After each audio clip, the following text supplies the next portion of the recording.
computers. So I will call the meeting to order. This is the December 9th, 2020 meeting of the Board of Directors of Patton Township.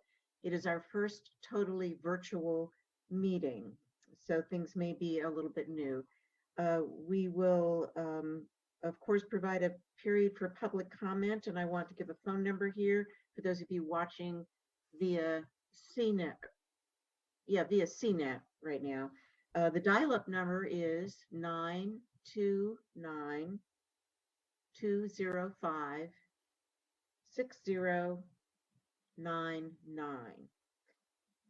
Thank you. And I also want to say that if you will be providing comments, please announce your intent by placing your name and the name of the street on which you live in the comments in the chat window of the Zoom app. Indicate which agenda item you wish to address. You'll be asked to provide your comment in the order in which names are entered. Okay, I think that's it. And public comments are limited to 5 minutes per usual. Shall we have the Pledge of Allegiance? What's typical with a totally Zoom meeting? Well, I think we can probably skip that since we're all virtual tonight. Okay, it is in our We'll heart. adjust the agenda going forward. As always, thank you. This is the moment when we will take comments from the public if you have something to present that is not on an agenda item so listed. And I see that Kevin Mullen is raising his hand. Mr. Mullen, please identify your street and your name. We know your name, actually. Okay, thank you. My name is Kevin Mullen. I live on Oakwood Avenue. I've been a homeowner here for 21 years. And my concern is the wastewater utility UAJA. I think they've been overbilling me in 2 ways for 21 years. I set up a website, statecollegereport.com. Statecollegereport.com. I hope you will all look at it and see how they've been billing me more per gallon for wastewater than all of you. And I think over more than every other Patton Township homeowner, residential homeowner, I think it's very unfair, and I want you to do anything else that you can. Your manager helped get rid of one of the 3 discriminations that the UAJA did against me, so thank you, Mr. Erickson, for that help. However, the UAJA still discriminates against me in 2 ways, and they are listed on my website. And I would like to ask either meet your township lawyer concerning this issue. I'd like her to look at my website to see if I have any other legal remedies and just ask her what she thinks of this, if that's possible. And I'm frustrated, but I'm still defending myself against the UAJA. You can see everything I'm doing and have done and will do in the future. I listed all on their website. The UAJA has I have 10 questions for the UAJA, Corey Miller, that he won't answer. I think that's very suspicious. For example, did you know that the UAJA bills Park Forest Elementary during the summer when they don't have students? But they don't bill schools in the State College Borough during the summer when there's no students there. So it's not just me that they're, I think, discriminating against. They discriminate against other properties, residential and commercial, in Patton Township. And I hope you'll look at my website, statecollegereport.com. Anyone can contact me at that site. At the bottom, there's a contact form. Thank you very much. Thank you, Mr. Mullen, for your continued keeping us on top of things. I appreciate that. We will now go to a segment that I'm very excited about. It is a presentation by the SEED 475, otherwise known as the Community Environment and Development Program of Penn State. There are 3 students, Jillian Warner, I'm looking for them on the screen, Ben Osterling and Bryson Hunter, who have been working on, I believe it's a capstone project. They are looking at the use of our public lands, our natural areas, and they're looking at what residents know about those areas. There are 3 of them, and they will list those areas, how people use those 3 lands, and what are outdoor recreation interests of people who took the survey in general. So with that, I'm going to turn tonight's program over to Jillian and Ben and Bryson, and they'll provide their presentation. Thank you. Welcome. Thank you so much, Betsy. I'll go ahead and share my screen. Great.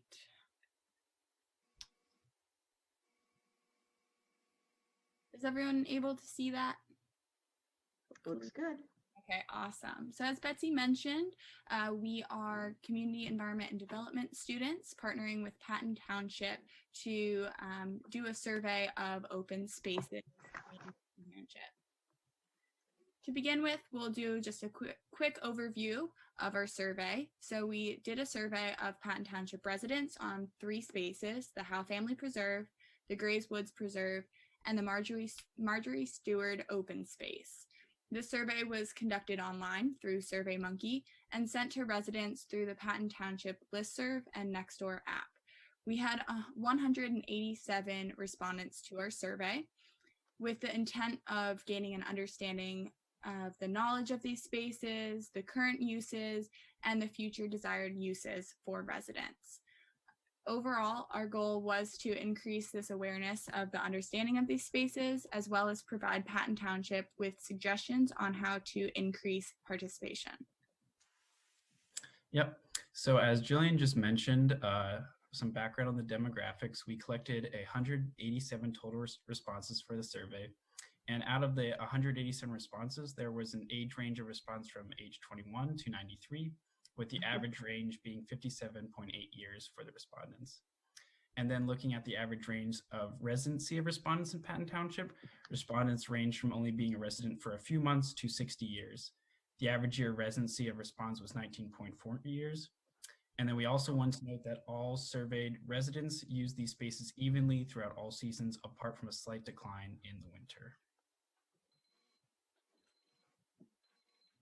Thank you. So for the first parcel of land that we analyzed was the Haugh Family Preserve. So to the right, the bar graph delineates the comparison of respondents, which the number was, as Ben said, was 187 respondents. So the familiarity with this parcel of land, approximately 38% of respondents indicated that they were very familiar with this space. And conversely, approximately 25% of respondents, 47 of those, said that they have not heard of the Haugh Family Preserve. So uses for this space, walking, bird watching, and biking were very common in the Haugh tract. Approximately 57% of people said they participated in walking. That number was 104 participants. And also, to note, there was approximately 39% of people that did not use this space at all. And hunting, gardening, and cross-country skiing were were activities that were participated in few numbers. So our second open space that we surveyed was the Grays Woods Preserve. And there were 184 respondents that responded to this familiarity question, with 3 respondents deciding to skip it. Most respondents were either somewhat familiar with the Grays Woods Preserve or had heard of it, with both answers coming in about 29%. And the answer with the least amount of response was being very familiar with the property at 15%. And so 183 residents respond to the Grays Woods Preserve usage question, with 4 respondents deciding to skip. The answer with the most responses was residents saying they don't use the space at 61%. And then the most popular usages of the space was walking at number 1 with about 32% and biking at number 2 with about 14%. And then respondents that respond to other usages stated familiar things like jogging, which is the percentage you can see below at 4%. And then also some residents wanted to state that they had an overall appreciation for the space being conserved, but they didn't necessarily utilize it yet. Our final property was the Marjorie Seward open space. This space was the least familiar among residents. 186 respondents answered this question, with one respondent skipping. Out of those respondents, 70.43% have not heard of this space. However, there were some familiar with the space or some that had heard of the space. However, there were only 3% of respondents that were very familiar with this space. Similarly, this space was not used as much as the other open spaces surveyed, with about 86% of respondents not participating in this space. However, we see walking, biking, and bird watching as the top 3 uses.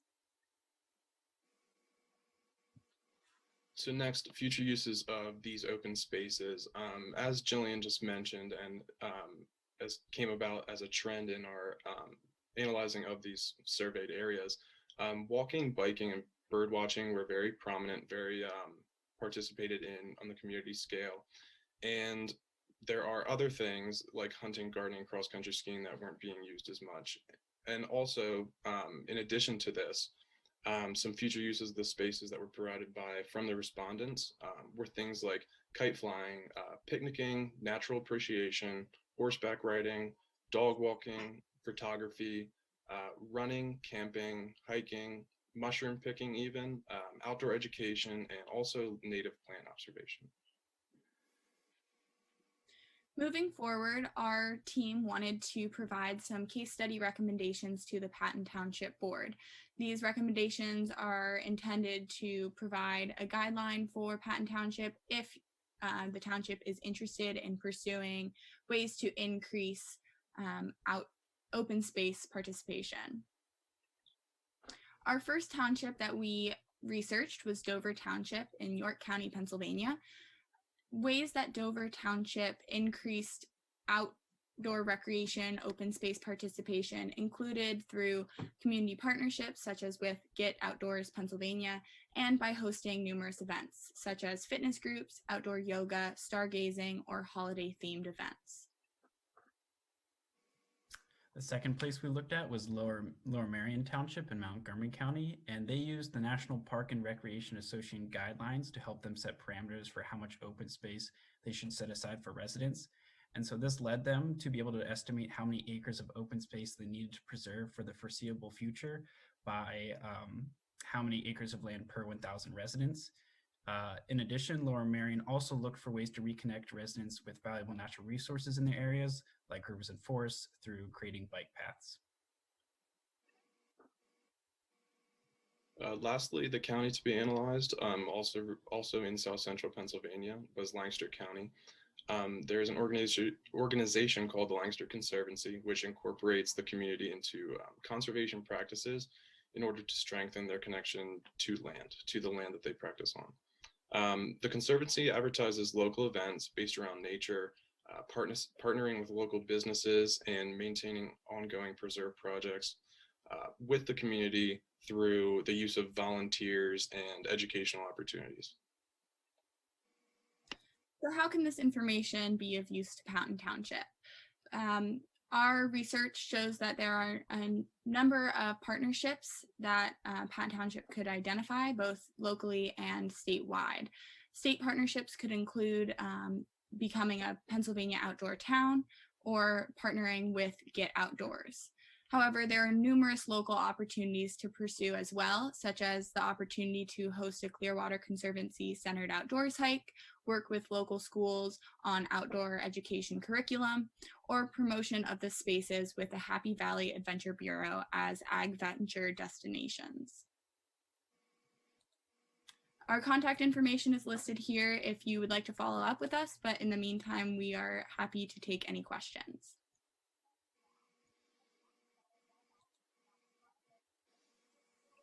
Madam Chair. Yeah, there we go. That was great. Thank you so much. And I know there's going to be a raft of questions, so we'll start with Ms. Tees. Yes. Well, I commend the students. This is an excellent report.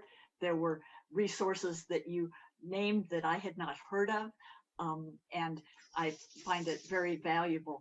I wondered, when I looked up the Get Outdoors program.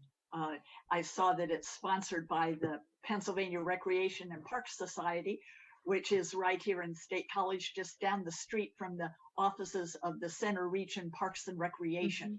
And I've contacted the CPRP director to see what the parks relationship with is. And I have some follow-up items on your recommendations, but I don't want to duplicate. I wondered, were you in touch with the Center Region Parks and Recreation Association as part of your study?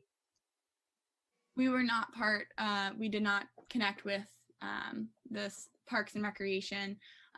However, I'm sure that they would be able to be a fantastic resource moving forward. Okay, well, I have some follow-up recommendations from them, but I can hold that till after this after these questions. My second question was more a township question.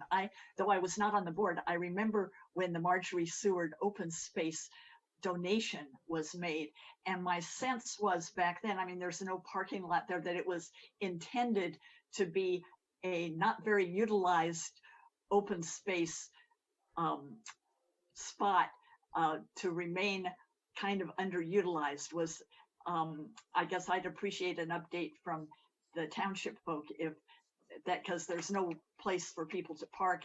I think it's intentionally not been promoted, but I wondered if that was part of the donation request that was made to the township when it was donated, or if there are township plans or restrictions for that particular property.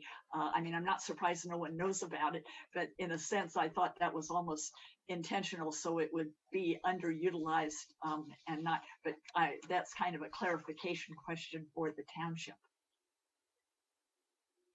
Doug, you want to answer that real quick? Yeah, no. Nothing's been done with it yet because we haven't had that conversation about what to do with it yet. So Okay. it is what it is right at the moment. There's limited access to it. And first thing we need to do is get the property surveyed so we actually know exactly where the boundary lines are. And we've got a couple of quotes, and I got to figure out how we get that paid for.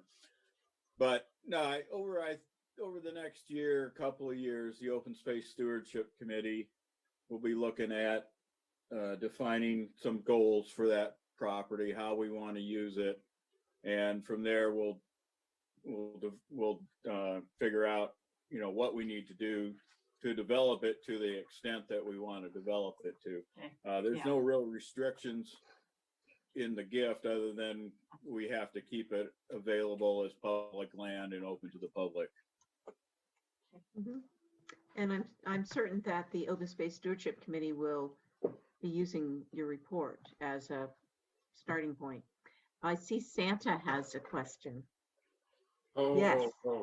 Well, I was just at a meeting of a certification board, and the last 15 minutes was a party, so I just didn't take off the hat. But I think with the Haugh tract, I think a lot of people don't call it that. They may call it Circleville Park.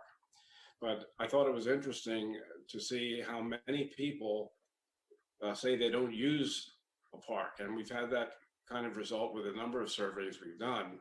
And to an extent, I believe it's accurate, but another is maybe we also aren't really measuring people that don't intend. For example, when I walk our dog in a park that is in the background that I have here, I don't really think of using the park, but I walk our dog there. And of course I always take a bag along because in case he does something there, nobody else has to see it. But so that could be involved here. But I would just want to say that I think all of you did a fantastic job with this survey. And it's it is a good thing that you've done this, and encourage you to keep up with your studies as you go forward. As an old person who's 73, I like seeing this. Great. Anyone else? Any other board members? Or Pam? Yes. I don't know whether I'm overstepping my bound, but I would like to see them do a presentation at the executive forum. I think they did an extraordinary job, and it would be informational to the entire region that sits on COG. That, you know, we have young people that have done an extraordinary job. And who knows, they might have other townships willing to do the same thing. So, Elliot. Yeah, it's certainly So something we could back in your pursue, coat. although it might not fall under Elliot's aegis. This. Well, You I'm have not another gonna, executive I won't be on the, I won't be chair next year, but I'll be glad to vote for it. Okay. But I would reach out to, right now I would reach out to Elliot, send it to Elliot as the current chair, and then that'll be passed on to the incoming chair in 2021 of the executive committee. Well, Betsy, let me just say this to you. Thank Yes, you. sir. Thank you. You're welcome. And, oh yes, and we have Anita Tees again with her hand up. I just wanted to put on the record to build on the recommendations that this report provides, where you're identifying state partnerships with the Get Outdoors unit. The Center Region Parks and Recreation Director wrote me back with details on their relationship with Get Outdoors and some other things and how that might impact Patton Township. And that she wrote that the Center Region Parks and Recs does belong already to the Get Outdoors program. And if Patton Township wanted to grow some programming at different sites and be a partner in that, we could do that through Center Region Parks and Rec, who already have that cooperative relationship. And through that relationship, Center Region, we, Patton Township, are eligible for small programming grants and or supply equipment grants. So if this is something that the township wants to pursue, we can coordinate through the Center Region Parks and Rec. And for the local partnerships with Clearwater Conservancy, there again, Center Region Parks and Rec works closely with them, mostly at the Millbrook Marsh Nature Center. But Pam, the director of Center Region Parks and Rec, wrote that if Patton Township would like an appropriate hike on Patton Township lands, that's something that the Park District could help with as well, because the Millbrook Marsh Nature Center provides programming and field trips for the school district outdoor and environmental education programming for various grades. And so that's something else that if we want to pursue to build on the recommendations here, we could work with the Park District on that. And finally, looking at the local partnership with the Happy Valley Adventure Bureau, those are programs that are often hosted on site by farmers, landowners, preservationists. And if Patton Township wanted to host an adventure program on Patton Township land, again, talk to the Park District, but she wonders who'd be responsible for that programming. That might not, be the Park District or the Adventure Bureau, but we'd have to coordinate with that. So some valuable, I think, additional steps that our Park District can help us take if we want to build on these recommendations. Thank you. Thank you, Anita. And I'll get to Dan in a second. Anita, if you could forward that to me, I can get it to the Open Space Stewardship Committee. Oh, good. That'd be Will great. do. Yeah, Will thank you. Dan, yes. I just want to be sure we don't leave out the Patton Township Recreation Advisory Committee, because they as well as the Open Space Stewardship Committee should certainly be involved in any kind of discussion like this. For sure. Jillian, and Ben or Bryson, I believe you spoke with Susan Wheeler of the RAC committee in Patton Township, right? Well, Correct. Yes, we connected with Susan. Oh gosh, that was a few months ago as we were getting going with this project. right. And I think at that point they were the study team was getting the lay of the land between open space and recreation, and then that impacted their survey. So Yeah. they certainly reached out to her. Absolutely. We definitely work to find that balance between what is considered open space and what is considered parks and recreation, which is definitely a tricky line to balance and also distinguish in a survey like this, even comparing the Haugh Family Center versus Circleville Park, which are right next door, of course. Right. And as Mr. Abrams pointed out, often confused in the minds of citizens or people driving through, that they're one and the same. Absolutely. And I think I spoke to the three of you, or through through email. If we could get the written version of that, and also would it be possible for us to get the raw data? It would be interesting, for example, to reach out to those one or two people who had been out to the Marjorie Seward site and get them involved in some of our discussions. And likewise to see if it made a difference where a respondent to the survey lived in reference to the park, the proximity. So I just think it's a wonderful, thorough research, a great start for us to be able to use in many ways. And Anita Teese has brought out some of those ideas, and Dan's suggestion of also reaching out to the RAC committee is good too. So thank you. Any other questions or comments? It was most excellent. One other thing. Yes. From a historic standpoint, for example, my wife and I both grew up in Philadelphia, went to the same junior high, and didn't know each other until here. And in the 70s and 80s, for a while, people became so anti-growth. They said, well, township, why don't you just declare certain places can't be built on or anything? And Pennsylvania law is not friendly to that idea. If you don't want something built on something, you go buy the land, was the answer. And so I was really proud when twice we had referendums to see if people were willing to have a slight tax increase in order to purchase some open space. And hopefully we can do that sometime in the future. But I think that there's more of a balance now with on development. I don't really hear a lot of people saying don't have development. And coming from Philadelphia, when I got here and I heard people saying that the place was urban sprawl, I mean, it just really, I mean, you go 4 miles in any direction and it's all trees. Mm-hmm. Wonderful observation. Thank you. Yes. So with that, I wish to give my sincere thanks to Jillian and Ben and Bryson. It's been a delight working with you, and the product that you've produced will be with us for a while. Thank you so much. Thank you. Yeah, thank you for your hospitality and ears for listening to us all. Oh, totally. Yeah. Have a great holiday season. Yep. Be safe. Thank you.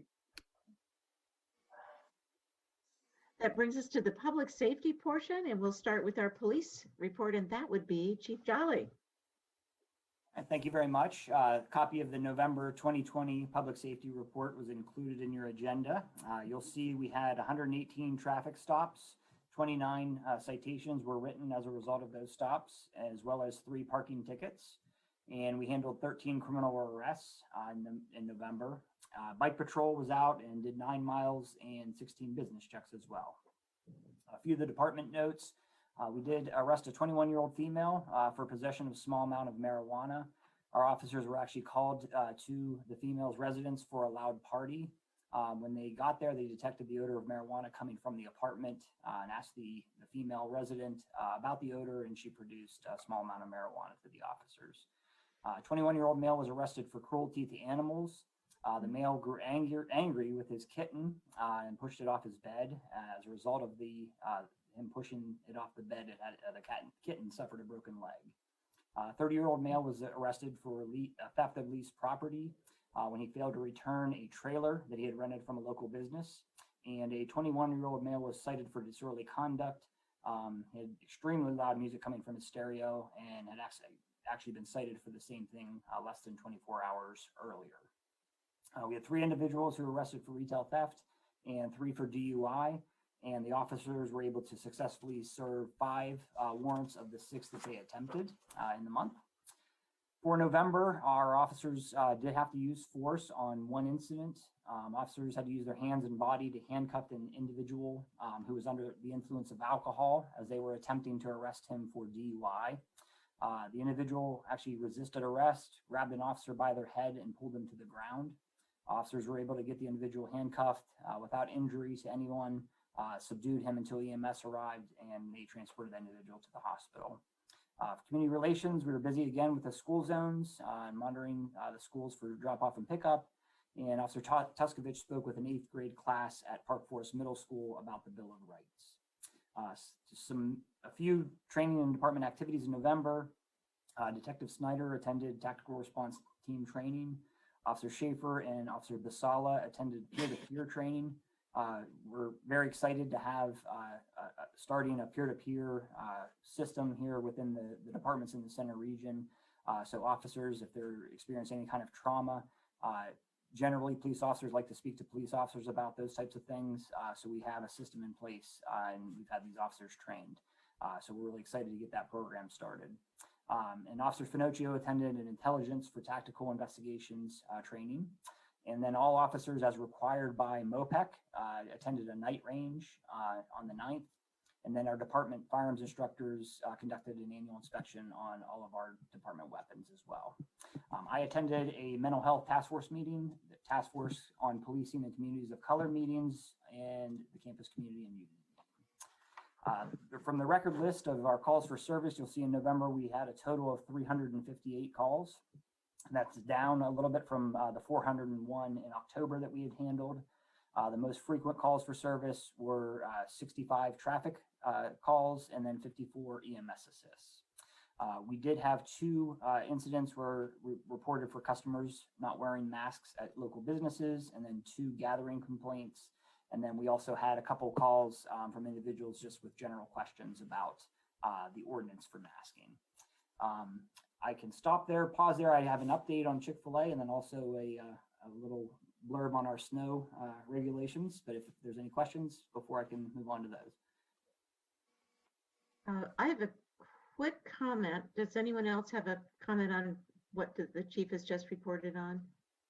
No, I'll be quick. Chief, I just want to thank you again and commend you and the department for your participation in the task force, the mental health training, the policy, and policing in communities of color, and then of course attending the CCU meeting. Also your use of force description as an item that you present. And I was really impressed with the peer-to-peer training. The question about that, is that practiced regionally? Is Patton the only one that has that peer-to-peer training? No, so we're working with all the center region departments. So Patton, Ferguson, State College, and Penn State University each have officers that have been sent to the training. And we're really working to develop that. So we have a really strong support system for officers here in our center region. I'm so impressed with that. Thank you so much. Yep. And on to Chick-fil-A, unless on to Chick-fil-A. Okay. So yeah, just wanted to give you an update.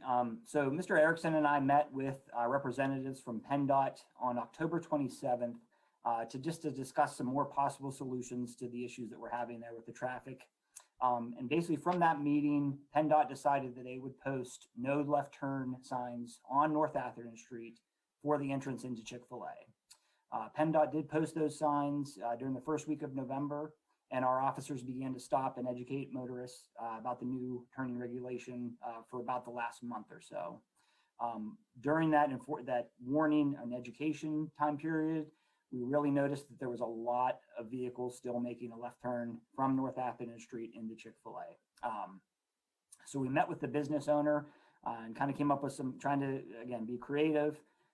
So we made a suggestion to him that maybe we could put up a message board that showed a very large message to advise motorists no left turn into Chick-fil-A. The business owner agreed, thought that would be a really good idea. And that sign was installed on Tuesday, December 1st. So just a little bit over a week ago. We still, after the sign was put in place, still saw a very high frequency of individuals making the left turn into Chick-fil-A, even with the 3 signs posted by PennDOT that were the enforceable signs, and then also the message board sign. So I made a decision this past week to conduct some enforcement at that location. So on Monday, December 7th and Tuesday, December 8th of this week, we did conduct enforcement of the left turn violations into Chick-fil-A. Both days we were there from 11 a.m. until 2 p.m. Our officers wrote 44 citations to drivers making the illegal left turn into Chick-fil-A from North Atherton Street. We're going to continue to conduct enforcement and monitoring of this location, obviously. We did put information out on Facebook and also on our website. I also did a press release, and the CDT did run a story that was in the newspaper yesterday, I believe it was. But I just also wanted to note, we have been working very closely, obviously, with the business owner, Bruce Harold. He's been really great to work with, very supportive of our efforts, and willing to help out any way that he can help us with this problem. So that's my report on Chick-fil-A. We just follow up with one thing, Chief. Yep. For the board, Chief and I had a conversation yesterday. We're enforcing those signs under the state vehicle code. And as a, failure to obey, and I can't remember, there was one other item that Chief there were a couple things under state vehicle code, we could enforce that. As you might recall, we did adopt an ordinance to prohibit left turns out a while back as a local regulation. We have not adopted a local ordinance for the left turn in because you're turning in off at PennDOT Road, and PennDOT's the one who authorized the placement of the no left turn signs. However, Chief and I have, after a conversation about, nothing, how about the legality of everything, and we think we're on fine ground here in terms of the PA vehicle code.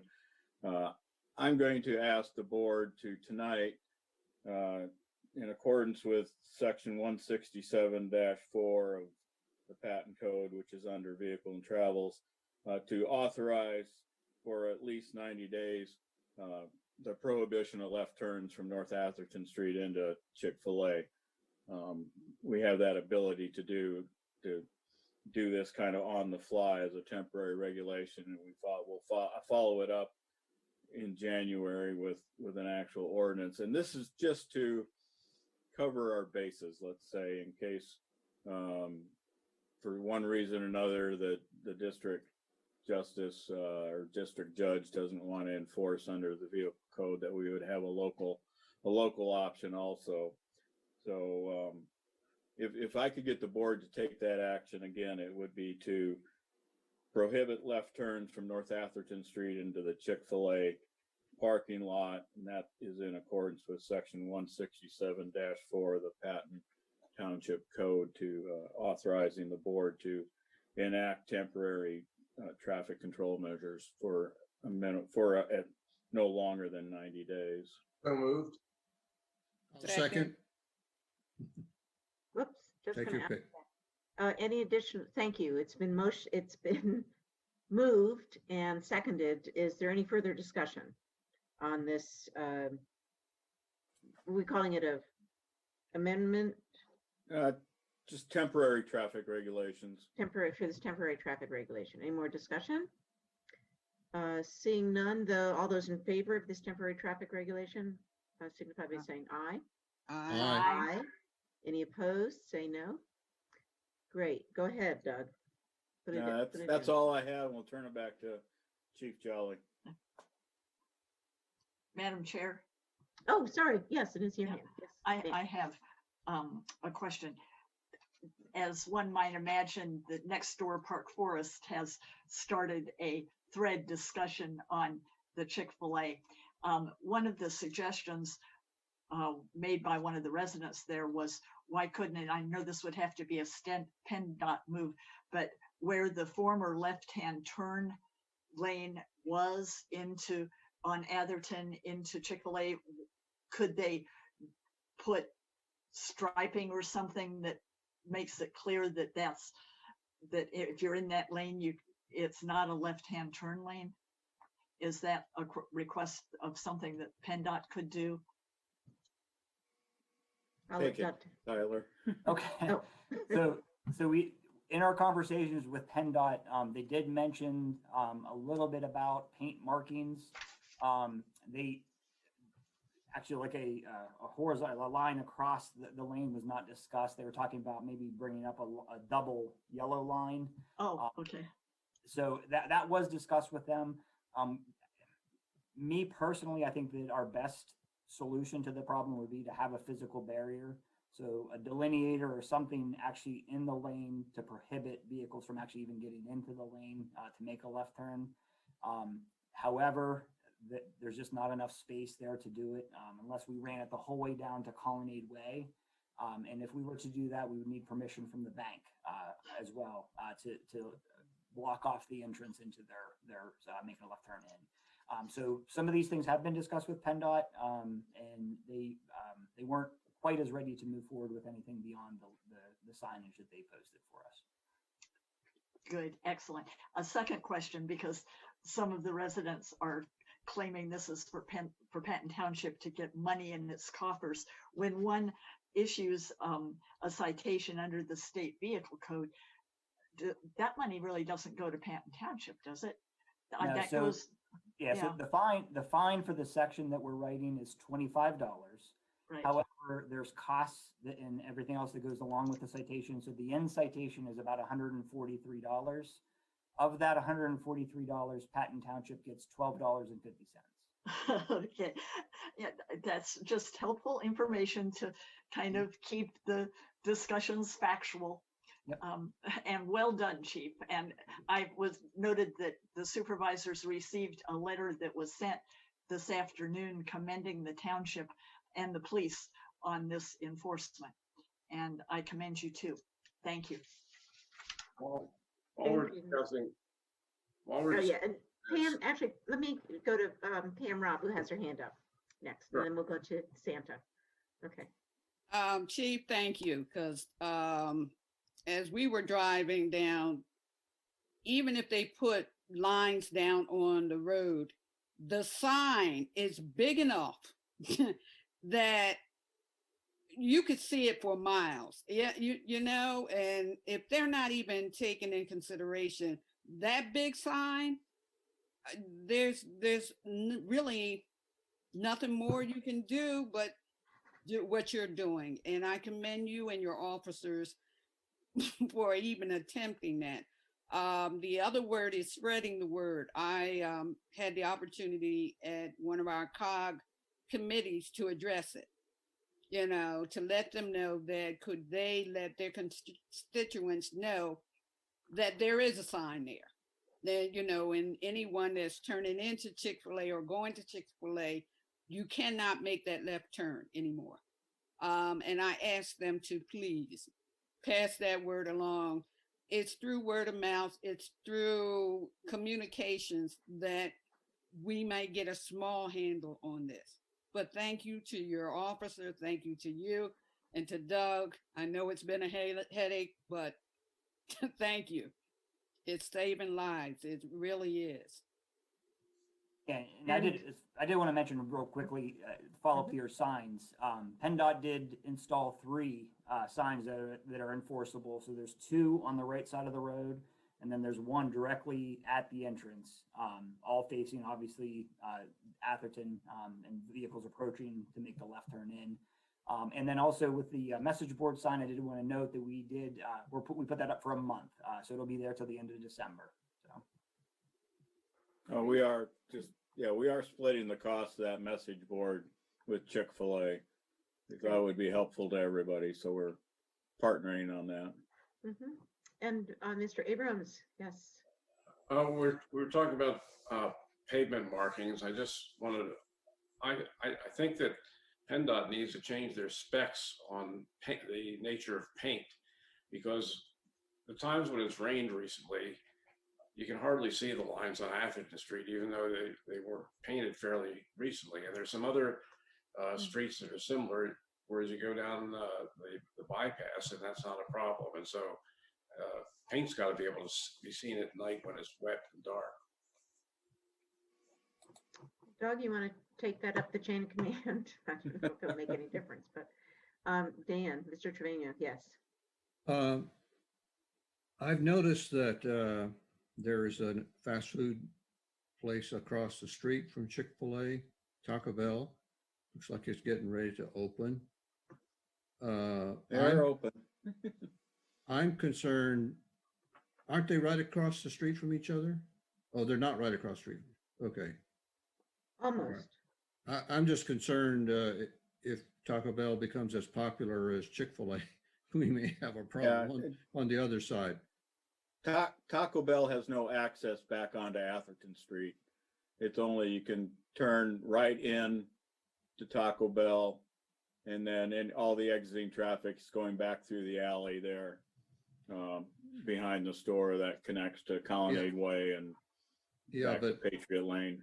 Can people driving south on Atherton Street make a left turn into Taco Bell?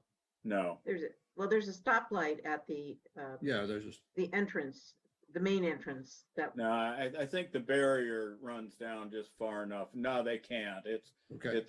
I can't remember if it's signed or how it is. Do you remember, Steve or Alex, what's there? But it's only right in for that entrance and no exits. Okay, thank you. Great.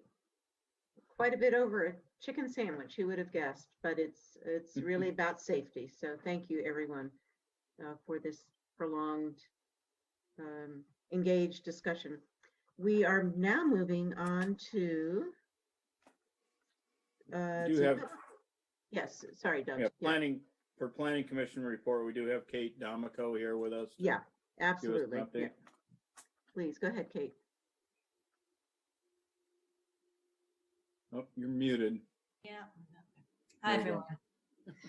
Thank you. So we skipped the consent agenda? You know what, we didn't skip, that's why I was hesitant. That's actually the public works, but all of the public works are in the consent agenda, which is item 8. So. Okay. Right, so yes and no. Okay. All good. This is all good. Well, thank you. So Kate D'Amico here from the Planning Commission to report out to you on the Patton Township Planning Commission regular meeting on December 7th, last Monday. It was succinct. There were no public comments. The primary agenda item was the appointment of a Planning Commission member to the Patton Township Housing Task Force, which is being co-chaired by Supervisor Teese and Ms. Nicole Pollock. So the first meeting will be sometime early next year, probably monthly, with a report out at the end of 21, beginning of 2022. Planning Commission member Jim Payne volunteered to serve. Hi, Jim. I see you there. And so that we then closed out our meeting, because that was the bulk of the work, and began our work session, which focused on creating and prioritizing work tasks for the Planning Commission for 2021. Items up for consideration include review of the sign ordinance, wireless facilities and infrastructure and ordinance, and incentivizing or requiring bicycle parking, which is a recommendation in the Climate Action and Adaptation Plan that will be finished next year and will help implement the Center Region Bike Plan. And then Nicole and Alex conducted a poll to get Planning Commissioner input on priorities for the year to come. And then we adjourned. Awesome. Well, before we let you go, I would like to let our viewing audience know that Kate D'Amico has been on the Planning Commission for the last 10 years. That's quite a remarkable stretch. And we have much thanks and much kudos to give. And I was wondering if I could twist your arm to speak a little bit about a project that was momentous or challenging or memorable. Well, one or two. Well, thank you, Supervisor Whitman, and the entire board and staff and all the citizens with whom I've served. It's been a lot of fun, sometimes more fun than others. You know, back when I started, there wasn't a huge amount of land development going on because of the economic situation. But we managed to keep plenty busy. And I was also fortunate to be asked to serve as the Planning Commission delegate to the CRPC for 3 years, which was super interesting, and got to participate in the updated the comprehensive plan, work on the Act 537 sewage facilities plan, address regional planning projects, actions by the school board. We had a school build, you might recall, and so on. And I was also the CRPC liaison to the State College Borough Water Authority for a couple of years, and then to the Millbrook Marsh Advisory Committee.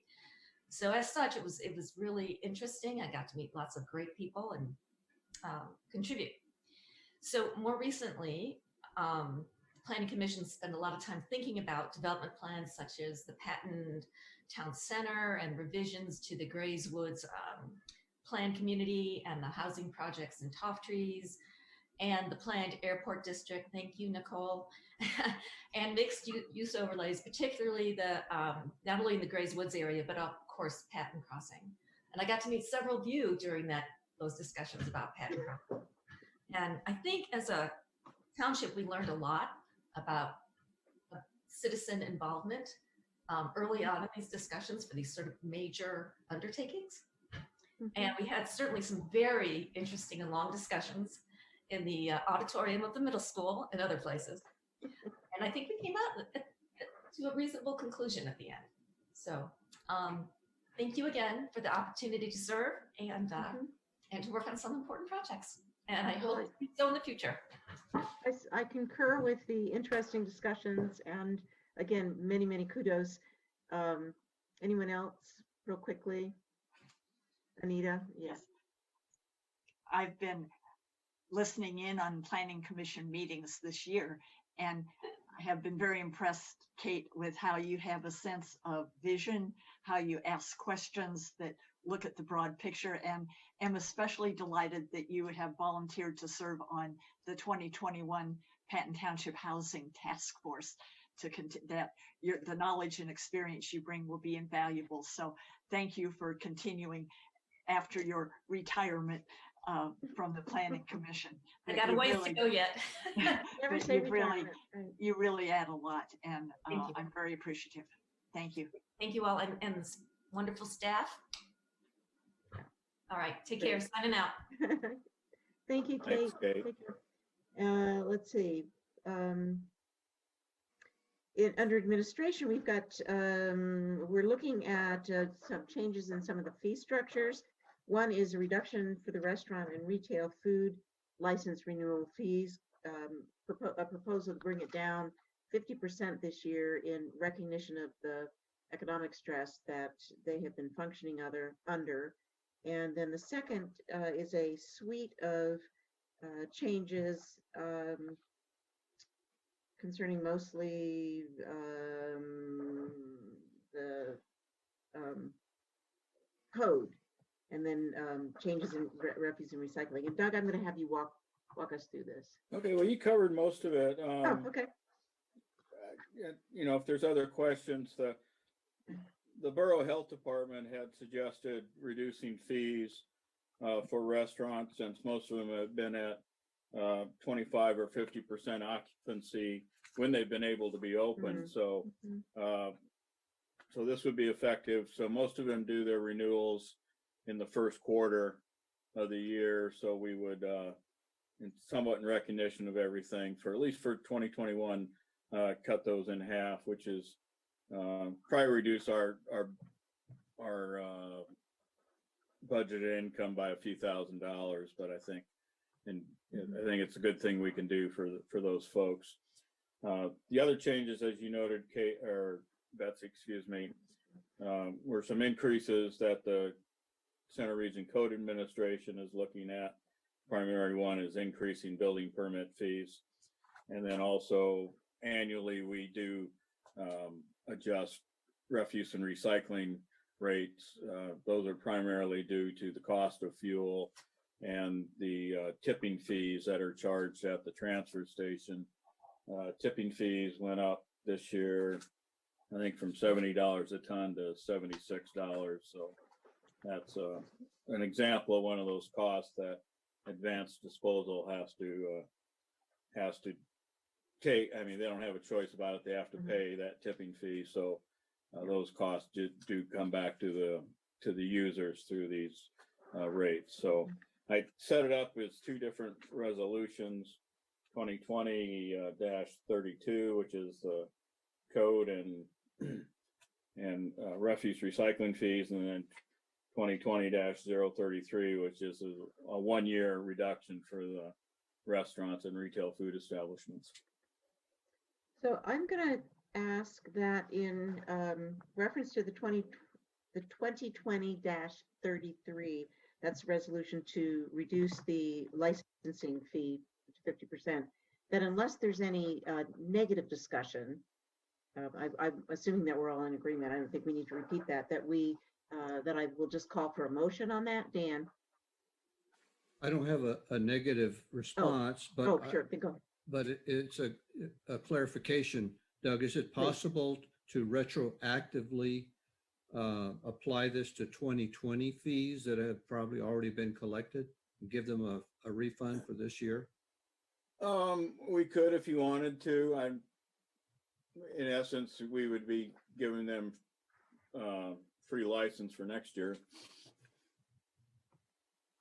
And that would impact the budget by another 1,000 or 2,000, so it's not much.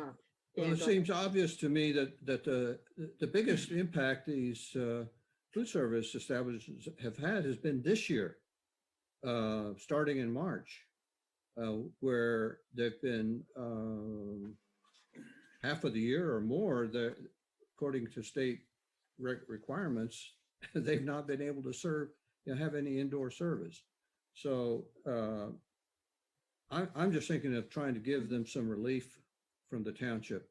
I mean, we could give them credit for next year, I guess, or, I don't, however you want to do it. Let me just put it that way.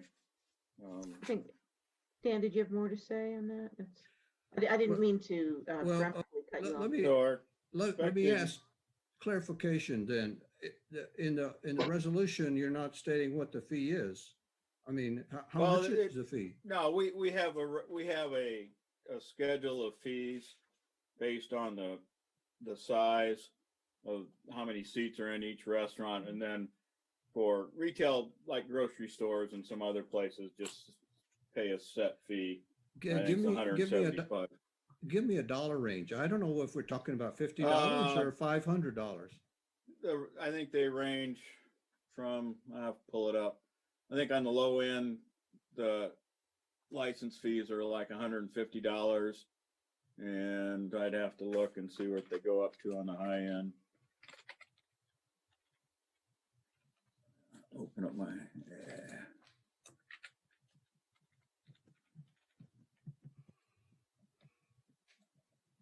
Well, while you're looking it up,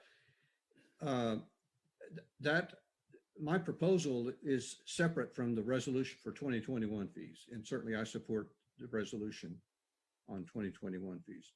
But I'd like the rest of the board to consider offering a 50% reduction of this year's fee, 2020, by giving them a credit or however it makes the most sense. Yeah, I would say at this point, we'd give them a credit. So on restaurants, the minimum fee for a takeout establishment's $175, and it goes up. The most is $275, and then retail food establishments, which covers everybody else who might sell some sort of food, is $135. So, and before I go to Elliot, how many establishments are we talking about? 15, 20? Oh, I don't know. We take in about $10,000 a year in those fees, and those fees turn around and pay for there's an annual inspection that's done.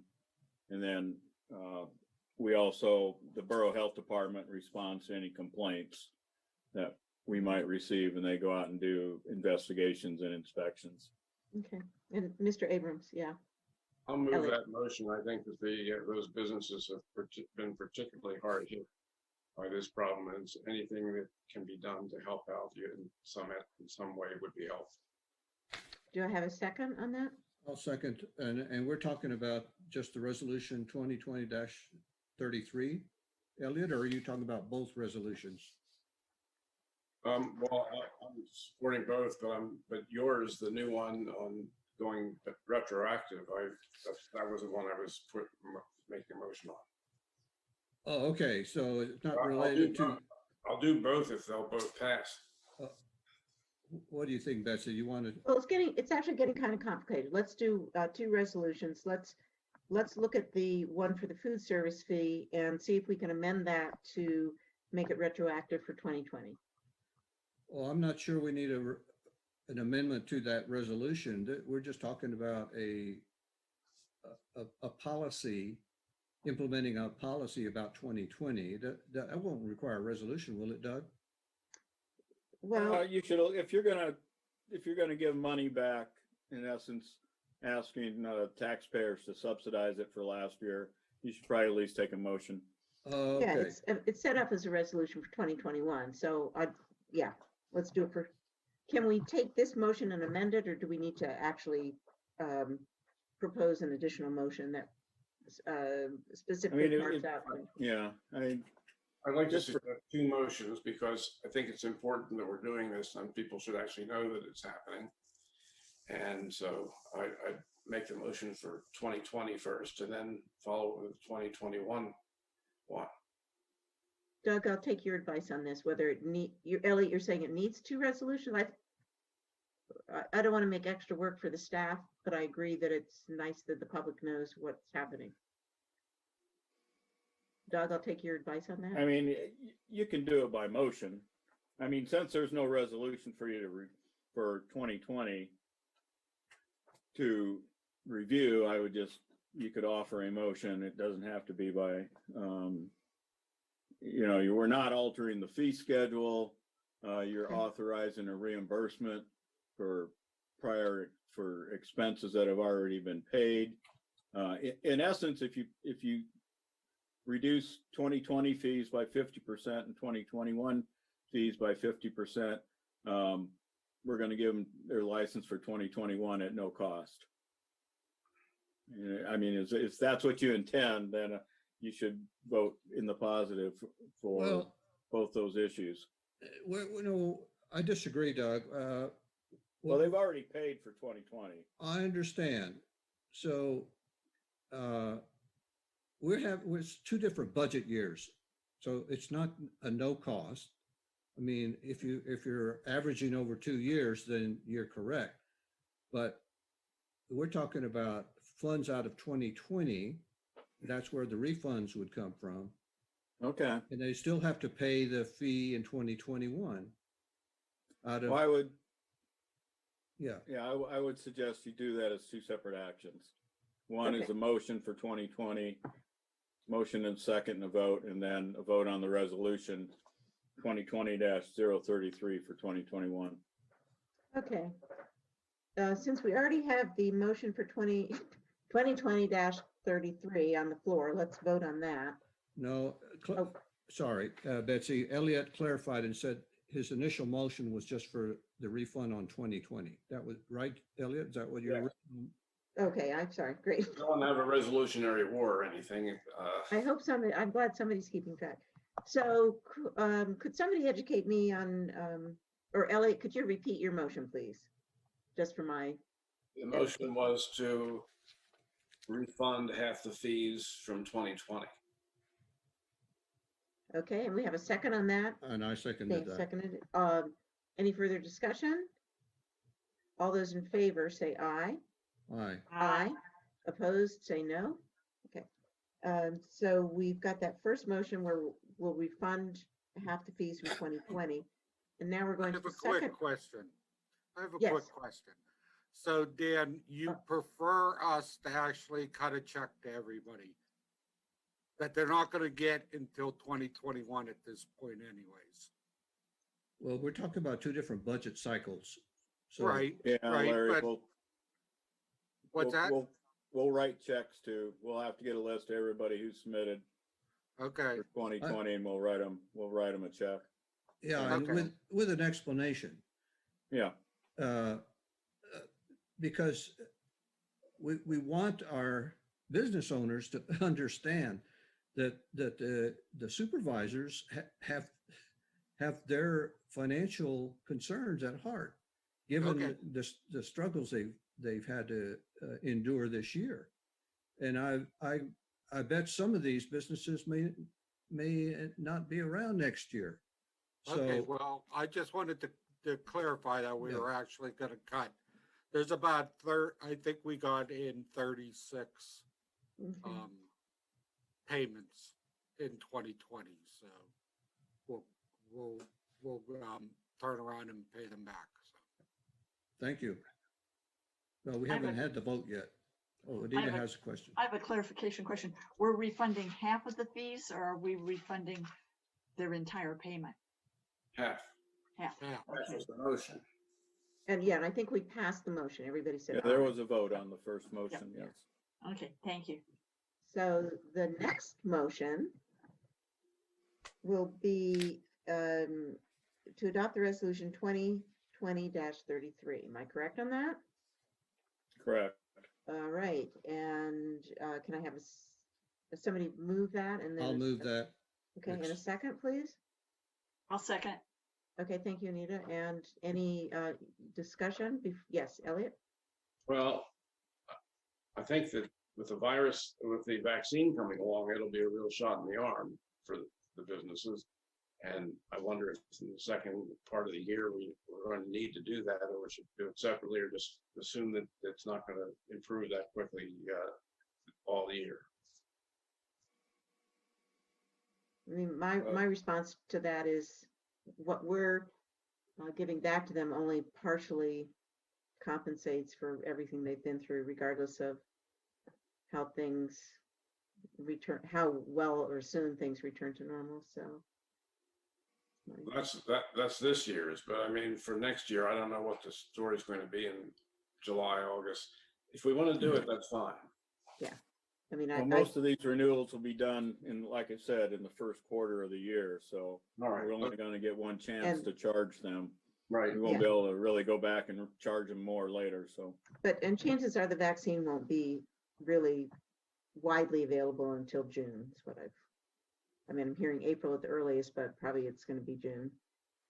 So, any other discussion? Okay, all those in favor of resolution 2020-33, signify by saying aye. Aye. Aye. Those opposed? Okay, the ayes have it. We're on to one more resolution, which would be 2020-32, I move, oh. which is I'll backwards. move approval. Oh, well. I thought I Okay. saw another hand come up. Thank you. Move approval of that and a second on 2020-32. A second on that. I'll second. Okay, great. Thank you. So any discussion on that? These are the other fee changes proposed. We discussed a little bit earlier. Okay, no discussion. All those in favor say aye. Aye. Aye. Opposed? Say no. Great, the ayes have it. So we shall move on to administration. We're going to have a brief discussion about meeting times, and then we'll be looking at the adoption of several money items, budget CIP. So Doug has, or in our agenda, we have a list of proposed meeting dates for 2021. And I will open up the discussion by saying that I, for one, have looked over these dates and they look fine to me. I think it's a good thing to give a heads up as early as possible so that CNET can be able to set its schedule a little bit easier. So I actually am looking for a motion to, at this meeting, to accept the meeting dates for 2021. oh, it's not so much the dates, but the time. Do you want to start the meetings at 5 p.m. Oh, or 7 p.m.? Are you ready to make that decision for next year at this point? well, I personally like the 5 p.m. and especially since we will probably be doing this kind of meeting through March, April. And I think then we could revisit the time once vaccines are available. Do we need to put that in the? Well, that was I'm sorry I didn't make that clear. It's more Oh, okay. that, did you want to continue meeting at 5 p.m. or did you see a need to move back to 7 PM? Are you ready to make that Mhm. decision for the whole year? Or Okay, for that, you I want will to wait open it until up. January 4th to make those decisions? I'll open it up to everybody. I was just trying to save some time on the 4th, but we can wait till then. Anybody have any ideas, any thoughts on the time? Dan, 5 is fine with me. any other? Okay, then, 5 is okay with me. okay, so let's have a motion and a second. I move acceptance of these proposed schedule for 2021 meetings And a with second, it the looks, meeting time starting at 5 PM. okay. Second. Oh, okay. Second, I saw Elliot had his hand up, but I wasn't sure. Okay, so No, moved and seconded. That's all right. I think late in the year, I think we should go back, but if we don't, that's fine. Yeah, you can change. I mean, Yeah, but it gives CNET a little bit of guidance going into the year at least. And mhm, sure. I think the change is going to come fairly slowly next year. So Okay. I think so. hopefully we can predict it far enough in advance that Mhm. Predictions are everybody can make hazardous. the when they relate- transition. I'm sorry, Elliot? Predictions are hazardous when they relate to the future. They're always a little iffy, aren't they? Yeah. Yeah. So let's hazard a vote. Any more discussion? Guess not. So seeing no more discussion, those in favor of the motion to hold our schedule as included in the agenda and starting at 5, say aye. Aye. Aye. Any opposed? Great. The 5s have it. Okay. We're going to go to the adoption of the capital improvement plan, the township budget, and the council of government budget. And Doug, I am going to have you walk us through that because they're so interconnected. I tried to separate them out, but I know I'd mangle it. So, Let me just. Can we make the motion first and then have the discussion?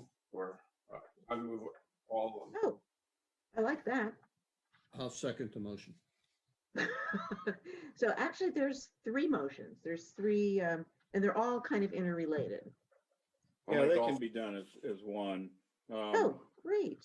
Yeah, the board has looked at the budget. Well, let's start with the capital improvement plan, which is our 5-year projection of capital and large expenses, was reviewed by the board in October. They made some changes to the initial plan that was put out, and we've been moving forward with the plan that included no tax increase.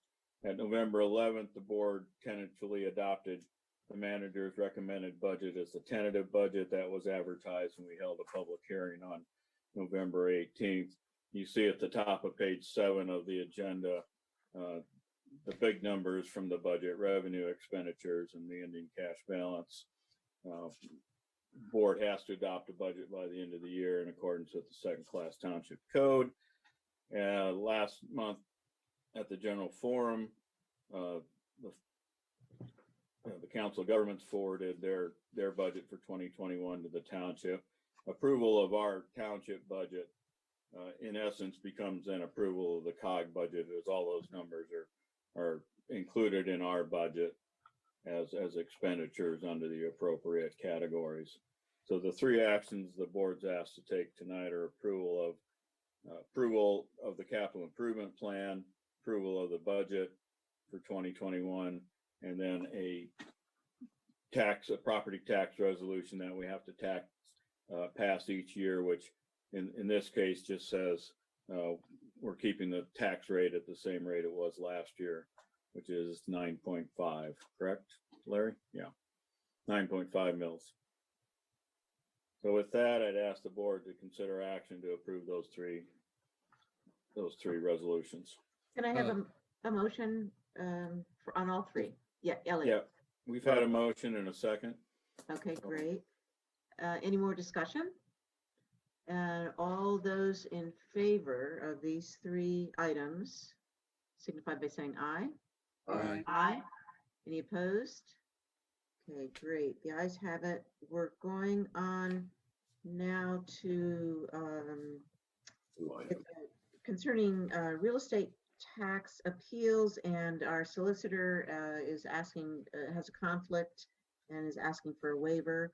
So we have in our agenda a list of several owners of commercial properties that have filed for appeals in their tax rates, and this is not uncommon in the time of a recession, which 2020 certainly counts as.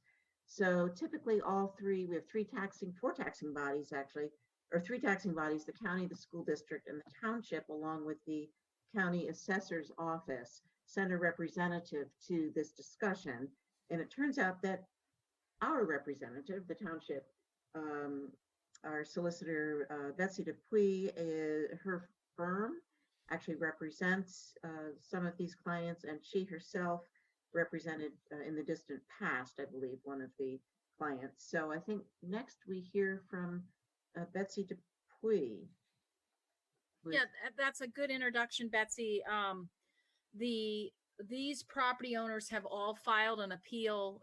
They have already gone before the assessment board with a hearing. They have filed an appeal.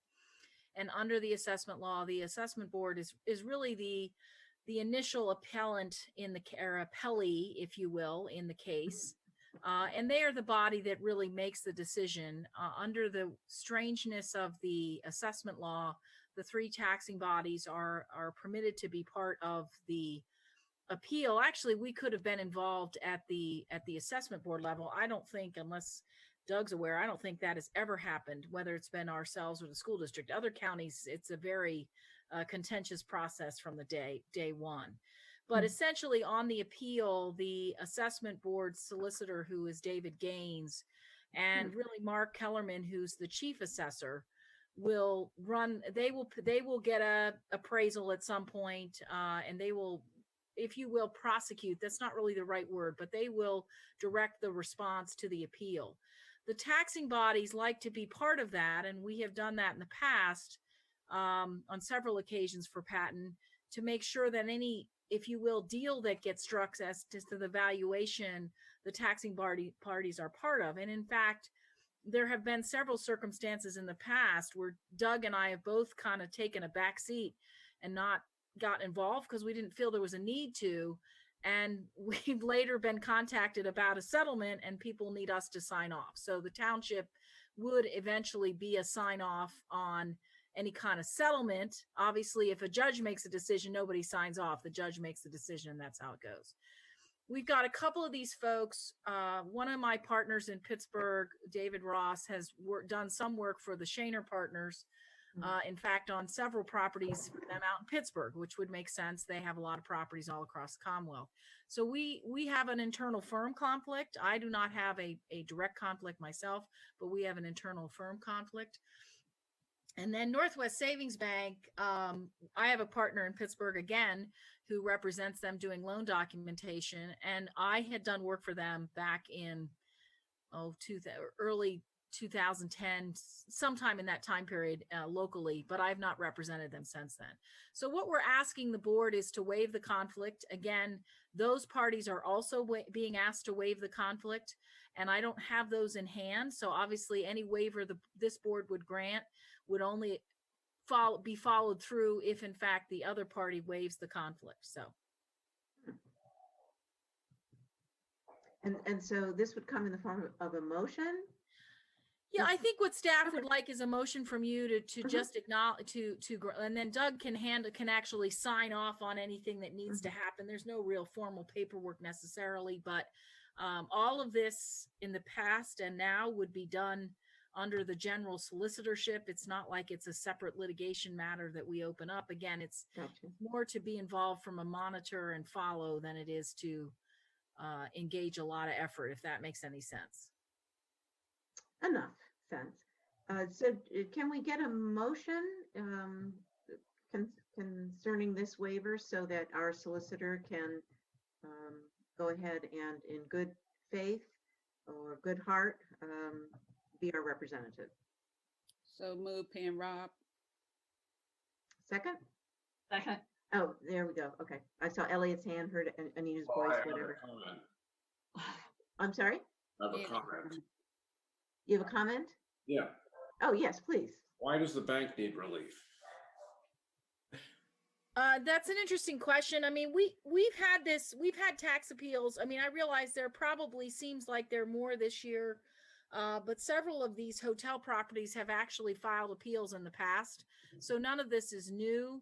I think the assumption is that they've, and what we don't know yet is if part of that is there was, and Doug, you can correct me if I'm wrong, there was a thought that the legislature was going to make a sort of temporary adjustment for certain, I'll call them recreation and hotel businesses under the assessment law, that would allow an assessment board to grant an exemption or a partial exemption for, this for COVID, if you will.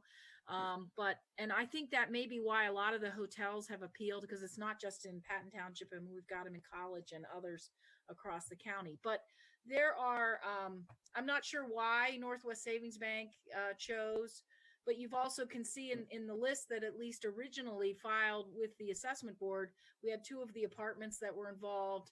I know there are the Nittany Mall is typically involved on a fairly regular basis. We fortunately don't have Walmart doing anything. I mean, I'm not picking on any of the commercial businesses, but I think they do this occasionally because they're looking at valuations of property and whether or not it is, whether or not it's accurate. We're actually pretty blessed that our assessment office, and it's really under Mark's leadership and his predecessor, has taken the position that on a lot of residential issues, if a resident comes in and produces a report or there's a sale, a bona fide arm's length transaction, they make out and out adjustments on residential properties that in a lot of counties, and Betsy, you may know this from where you used to live, they won't make adjustments at all. I mean, they make you as a homeowner go through the whole assessment process. So we are saved in Center County from a lot of excessive appeals. And I don't say they're excessive, because any of you who've done real estate know that property values go up and down, and they do vary. So yeah. So the bank, they were denied by the Board of Appeals. So they, that their first request, and the County Board of Appeals said no. So they have every right in the world to go to Court of Common Pleas. So what will happen is the county assessor's office, as Betsy said, they'll go and get an appraisal of the property, and they'll, their solicitor will stand up, and the bank's legal representative will stand up before the judge, and we'll have dueling appraisals. And at some point, either we come to terms with them before the judge makes a decision, or the judge has to make a decision.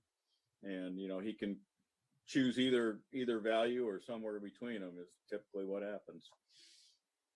Interesting. Yeah, Elliot, did you have a question? Well, yes. I mean, I'm not going to vote for this motion if the bank's in it. But if it's this motion has nothing to do with the bank's appeal. It's whether we want to have Betsy be our representative or not. Yeah. And to do that, we need to waive her potential conflict. Oh, that's all right then. Yeah. Yeah, we're not voting on anybody's evaluation at this point. And we will not. We don't. That's right. Again, it's at the court. It's at the court at this point. Yeah, it doesn't come back to you. I don't think even in a settlement scenario. Sometimes we have in a settlement scenario. Yes. I was wrong. I was thinking about the bank itself and not the issue we're talking about. So yeah, gotcha. And we want to have the best representation possible. So therefore, I'm going to call for a vote on the motion to grant a waiver, so that our esteemed solicitor can be our representative. So all those in favor signify by saying aye. Aye. Aye. Any opposed? Okay, the ayes have it. So you have it, Betsy. Thank you very much. Yeah, and don't wait with bated breath, because it'll be a while before these even get all through the process. So okay. If anybody wants to see what the court documents look like, let me know, and we can send you a PDF so you can have something interesting to read. They aren't very long at this point. They get longer as the case goes on. So great, thanks. This brings us to the consent agenda, which by its very nature will be brief. Item D5, the CATA support resolution. CATA has not provided that resolution yet, so we'll take that off the consent Okay. agenda. Gotcha. So I recommend that the board accept the other 7 items as noted on the consent agenda or approve of them. Great. Okay. So Dan, you want to make a motion? So yeah, Oh. I'll move, and I think Elliot wants to second. Second? Okay. Yes. And did you have a comment, Dan? Was that why your hand was up? No, just making the Okay. motion. Any other? Well, because by nature, I guess we just vote on it. Those in favor of items in the consent agenda signify by saying aye. Aye. Aye. Any opposed? We should have pulled the item. Okay, no. Okay. So all the items have passed, and we're now on to the manager's report. I had a couple items under correspondence, general forum follow-up, just, I don't even remember what was on it at this point, but, and then we did get a notice from Department of Environmental Protection that we're awarded a grant for leaf collection equipment. That actually that'll actually be for late 2021 or 2022 before we get that equipment in hand and get the money, but we did get that notice. Development update was enclosed with the agenda. I provided you a couple sheets that I do for public information, call them government structure and services fact sheets, updated those for next year. And then just note that we will close the office at noon on Christmas Eve. Let everybody take the afternoon off. We are closed obviously on the 25th and 31st and the 1st and the 18th. Remind the board that our next meeting will be January 4th, which is the first Monday in January, and we're at 4 o'clock for that meeting because that's the time, because CNET's calendar, they have to cover every municipality that's a member on that day because everybody's required by the state to meet on that day to do reorganization. So, end of my report. If there are any questions, glad to answer them. Doug, I just have a quick question about our looking to 2021 and the hiring of a communications director, because one piece of information I'd like to put on the website, or several pieces, were included in item C, the government structure and services, such as for supervisors, the expiration of our respective terms. So, Yeah, we can put those, we can get that information up there. Oh, great. Currently. And so the question about the conversation. Well, I think Larry's ready to move on it, aren't we, Larry? Get something started. It's in the budget, so the money's there, so we can. Yeah, we're ready to move on it. We're also making some small changes to the website. Great. So you'll see some changes coming through on the website. Okay. Well, you're a little hard to understand, but I think we got that. Okay, I'm sorry. So we're ready to move on to communications director, and you're going to see some changes to the website because the old. Yeah, now there's a reverb on your sound, Larry. I'm not sure what it is, but You sound like a character in Star Wars. So, Right. no offense to Star Wars, but we did understand you, I think. But yeah, we'll so I'll be looking forward to that in January. So maybe do some, yeah. And I know Anita and I have been talking about writing some content, and Jessica Buckland even has some information on that from way back. All righty, we're on to committee reports. Let's see, we've got, I'm just going to list the committee reports and those of us who turned in reports, which once again, I did not. I get blindsided by that. I'm so sorry. No excuses. Anyway, we have one from Finance Committee. A report is enclosed. The Public Services and Environmental Committee. I actually did have something to state for that, and I think this will actually get me off the hook for this time because I need a decision. Sort of. I do want to say that one part of the public services and environment was already covered in this meeting earlier, and it had to do with the fee structure for refuse and recycling. So the one item that I will kind of need a little bit of feedback on is the potential greenhouse gas initiative that's the Regional Greenhouse Gas Initiative, or RGGI, RGGI, that we will be giving public comment on, or perhaps public comment on early in January. So I just want to briefly state that the Department of Environmental Quality, the Pennsylvania Environmental Quality Board is now accepting these comments of the proposal that for Pennsylvania to take part in the Regional Greenhouse Gas Initiative, or RGGI, as I said, to help reduce emissions from electric power plants. So currently, RGGI members, RGGI comprises the New England states plus New York, New Jersey, Maryland, and Delaware. And all of these RGGI states implement caps on carbon pollution emitted from power plants. We get our power from the PJM grid, and PJM grid buys its power from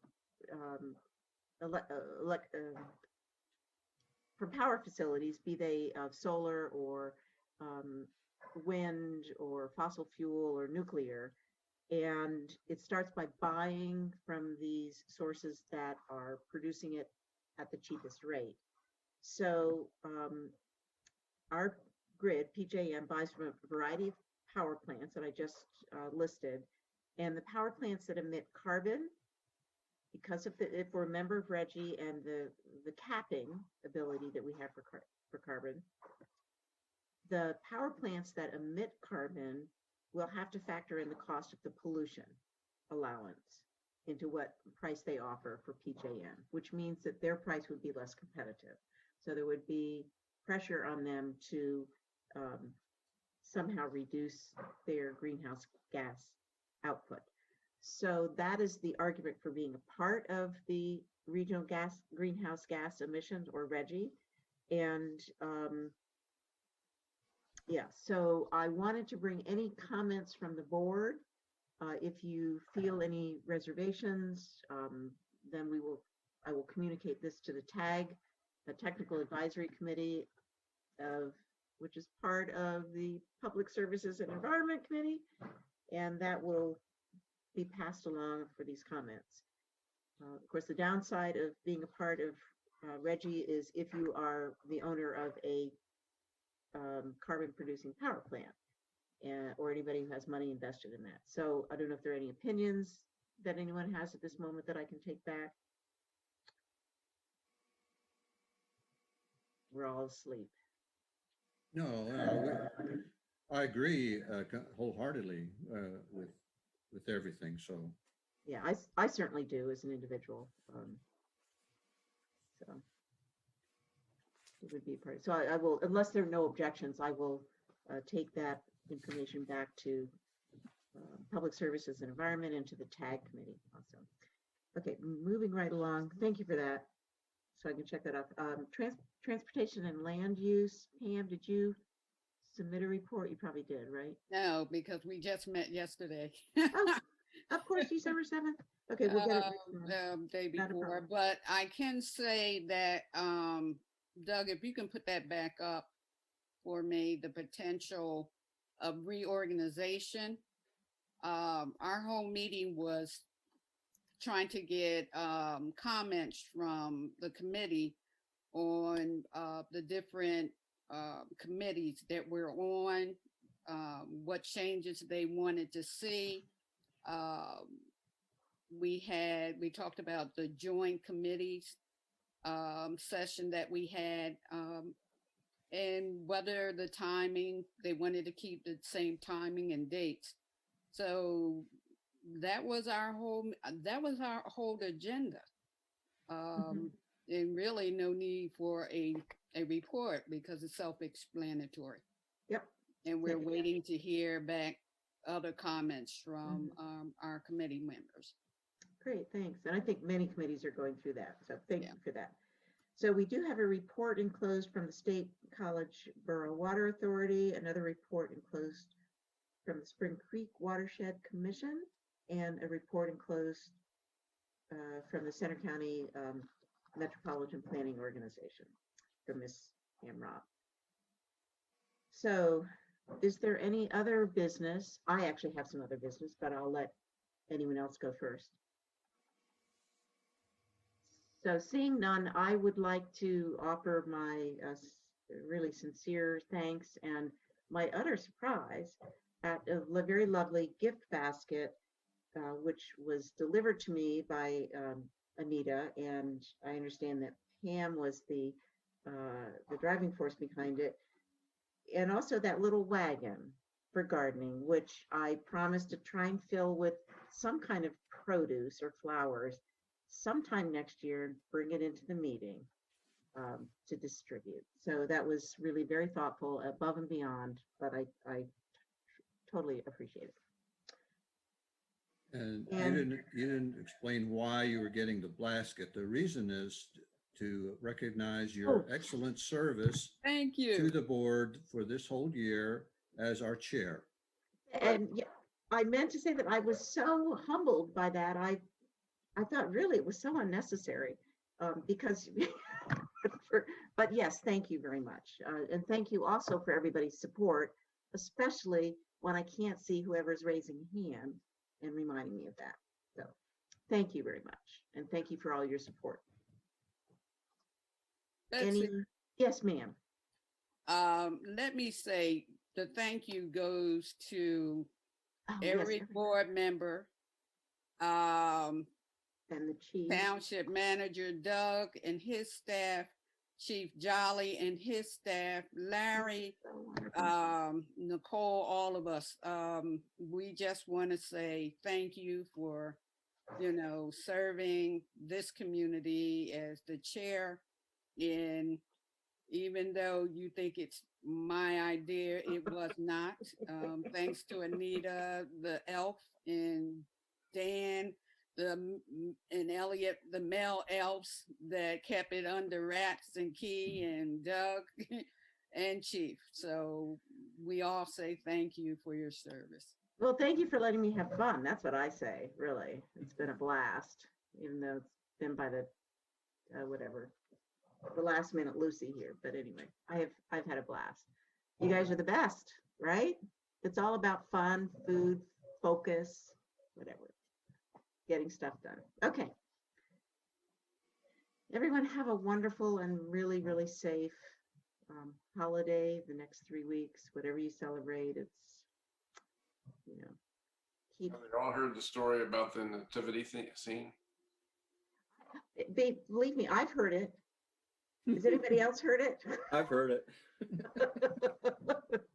The rest of you haven't. There's a person going around through West Virginia checking out different churches to get ideas for his church about the nativity scene, and goes to this one where there's a bunch of firemen standing out there, and he says to the leader, "What's this about?" And he says, "Mister, this is the only place in this state where you'll find a nativity scene that follows the scriptures exactly." And the man says, "Explain that to me." He takes out Bible and looks at it and says right here, "Wise men came from afar."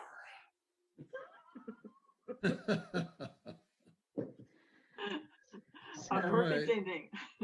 Yeah. So may Happy you not holidays, everybody. not have a fire in your house. Okay. And we'll Take see you care. next year on January 4th, right? Right. We'll see you then. Be Happy safe, everyone. holiday. Thank you. Okay. Bye-bye. Bye. Bye.